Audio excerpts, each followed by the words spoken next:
Let's go to business now, and the ever competitive brewery or brewing sector or subsector in this country. Now, Crown Beverages has had a lot of transformations to what it is now.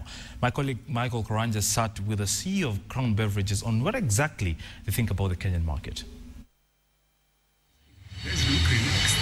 Experience, they say, is what causes a person to make new mistakes instead of old ones. For SAB Miller, that couldn't be further from the truth, given its past experience in Kenya. After its failed partnership with East African Brewers in 2002, the brewer this time has decided to go it alone, making a rather quiet re-entrance with the acquisition of Crown Beverages, bottlers of the Get Water brand. I think within the Kenyan market, obviously we are entering the market again and have to pick up a lot of earnings, certainly. That definitely is the case. But I think SAB Miller is not new to Africa. And without sounding arrogant, I think SAB Miller has enjoyed considerable success throughout Africa and has some very good working models that we would hope to be able to replicate within the Kenyan market.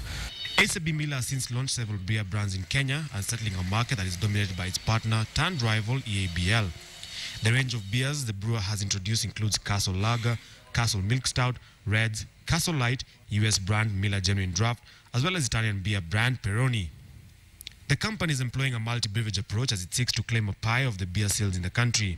There has been a proliferation of players within the market, but if you look at the Kenyan market, it is one of the biggest beer markets within Africa, sitting at approximately 5 million hectolitres. Per capita consumption is very low, economic growth is high, 5% plus, population growth is reasonable, over 2% per year, and so we see significant growth in the Kenyan market going forward from a beer perspective, and with our relatively small market share currently, we see a lot of headspace for us to be able to expand into that beer market. Currently, SAB Miller is importing all its products and distributing the beer nationwide from its sites in Nairobi, Mombasa, Molo and Nyeri. But is there a hope of setting up a plant in the near future? Profitability will obviously be impacted by importing, but for the time being, across our volume base that we've got, we would look to expand the volume base first and then look to enhance margins later on once we have a reasonable foothold within the business, within the markets.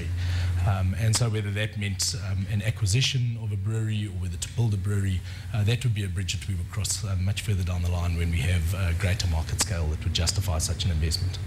SAB Miller controls more than 90% of the South African alcohol market and is using its portfolio of beverages at different price points to cut the dominance currently enjoyed by EABL.